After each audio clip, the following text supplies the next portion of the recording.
और लखनऊ से लेकर दिल्ली तक लगातार बैठकों का दौर भी चल रहा है 2024 के मद्देनजर। ये कहा जा रहा है कि हारी हुई सीटें जो हैं वहां पर आपका फोकस इस बार ज़्यादा है। लोकसभा चुनाव का तो आप जिक्र कर रहे हैं, उसकी तैयारी भी चल रही है। विधानसभा चुनाव में हमने देखा कि पिछली दफ़ा 2017 में आप 19 की 19 सीटें यहाँ की लेकर के गए, लेकिन 2022 में 3 सीटों का नुकसान आपको झेलना पड़ा। ये नुकसान आपको क्यों उठाना पड़ा, इसके पीछे की वजह आपको क्या नजर आई, क्योंकि इसको लेकर विश्लेषण आप लोगों ने किया होगा। दीपा जी, हो सकता है हम लोग सत्य को स्वीकार करने वाले लोग हैं और निश्चित कहीं ना कहीं हम लोगों से थोड़ी बहुत मैनेजमेंट में कमी रही होगी। सरकार की नीतियों में कोई कमी नहीं। मैं एमपी हूं हमीरपुर से, मेरी गलती हो सकती है, लेकिन मुझे पता है मेरी पार्टी की नीतियों की कोई गलती नहीं है, मेरे नेतृत्व की कोई गलती नहीं है। पुष्पेंद्र सिंह चंदेल की गलती हो सकती है। हो सकता है कि ऐसे लोग जो रहे हों, कुछ कहीं उनसे कोई त्रुटि हुई हो, उसको ना समझ पाए हों।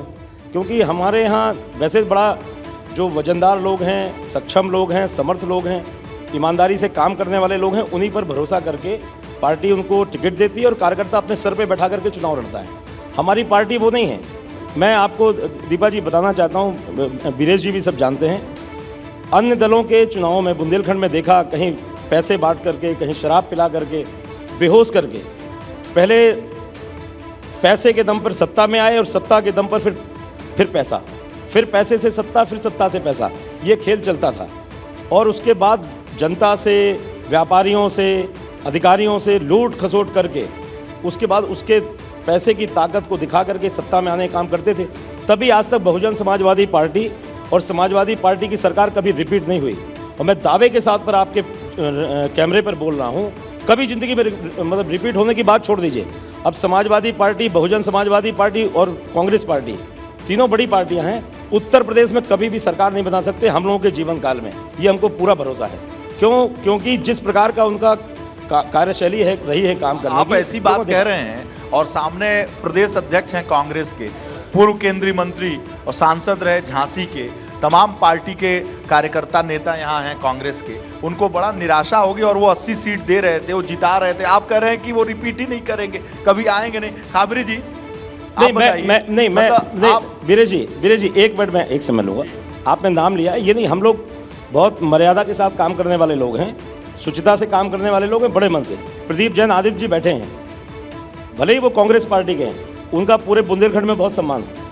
उन्होंने जितने अच्छे तरीके से काम किया, मिलजुल करके सब कार्यकर्ताओं से मिलकर काम किया।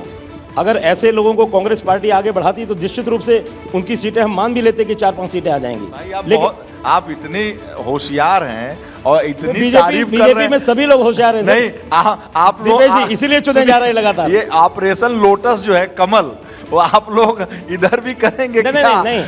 बुंदेलखंड के इतने आप इतनी तारीफ कर रहे हैं, प्रदीप जी को ले आएंगे क्या? मैं समर्थ नहीं हूं, मैं सक्षम भी नहीं हूं, अधिकृत भी नहीं हूं इस बात के लिए। कोशिश करेंगे लेकिन अगर प्रदीप जैन जी, वो तो बड़े प्रामाणिक कार्यकर्ता हैं कांग्रेस के, लेकिन उनके जैसे प्रामाणिक लोग अगर भारतीय जनता पार्टी में आए तो हम लोग कुर्ते में भीख मांग करके उनके दरवाजे पर जाकर के उनको सिंहासन पर बैठाने का काम कर सकते हैं। ये हमारी खबर आप दे रहे हैं? नहीं, बुंदेलखंड के एबीपी गंगा के मंच से आप कह रहे हैं कि पूर्व केंद्रीय मंत्री प्रदीप जी जिस तरीके से, मैं व्यक्तिगत उनकी बात नहीं कर रहा हूं, उनकी जैसी छवि के लोग अगर कहीं पर इस प्रकार के लोग हैं तो हमारा नेतृत्व हमारी पार्टी चाहती है कि हर पार्टी के जो अच्छे वरिष्ठ लोग, सज्जन, साफ सुथरे, नीट एंड क्लीन लोग हैं, वो आए, हम बिल्कुल आए, देश को मजबूत करें। क्योंकि हम लोग देश को, भारत माता को परम वैभव पर पहुंचाने का संकल्प लेकर के घर से निकले। एमपी एमएलए बनने के लिए नहीं निकले। प्रदीप जी को तो ले आया, खाबरी जी आज तो, अरे बिल्कुल वरिष्ठ नेता है, स्वागत है, हमारी पार्टी और मजबूत होगी। क्या दिक्कत? क्या बात है। देखिए और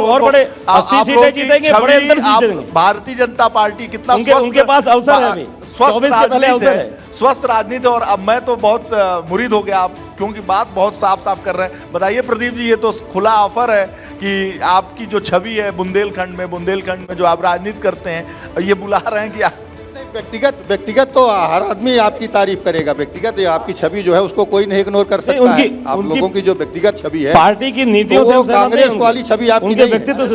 अगर ये तो अटल जी वाला हो गया कि अच्छा आदमी है गलत पार्टी में, जो उनको लोग कहते थे।